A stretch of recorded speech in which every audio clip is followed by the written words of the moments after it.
Magandang araw sa inyong lahat at welcome sa aking channel. Hindi napigilan ni Julia Montes ang mapaiyak dahil sa pangakong binitawan ni Coco Martin. Marami ang na-curious kung ano ang usapan ni Coco at Julia tungkol sa napapabalitang kasal. Noong tinanong ang aktres ay hindi siya makasagot at pawang ngiti lang, at hanggat kayang umiwas at magbukas ng ibang topic ay ginagawa. Pero ibinabalik din ulit ang tanong kay Julia kung kamusta na ang napapabalitang kasal nito, at halatang hindi komportable ang aktres sa mga naging tanong. Ngunit sa kabila nito ay diretso ang naging pahayag ng aktres tungkol sa issue sa kanila ni Coco. Sagot lang nito, hindi po ba dapat hindi babae ang sasagot? 'Di ba?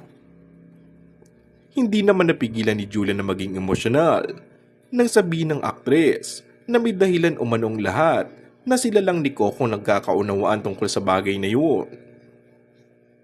Malaki yung tiwala niya sa akin at ganun din naman ako sa kanya. Kumbaga, meron kasi kaming pangako sa isa't isa na sa amin na lang yun. Inamin rin ng aktres na gusto niya na muling makasama sa proyekto ang aktor. Siguro ay nasanay lang ako at komportable kay Coco. Big thing kasi sa akin yung co-actor na kailangan komportable ako kasi hindi mo madadaya yung connection. Nangako din daw ang aktor, nakaalalay lang ito sa kanya sa mga proyekto na tatanggapin at gagawin nito. At napakalaking bagay umano yun sa aktres. And that's all for our today's video. Kung bago ka lang sa aking channel ay mag-subscribe at pindutin na rin ang notification bell. Maraming salamat!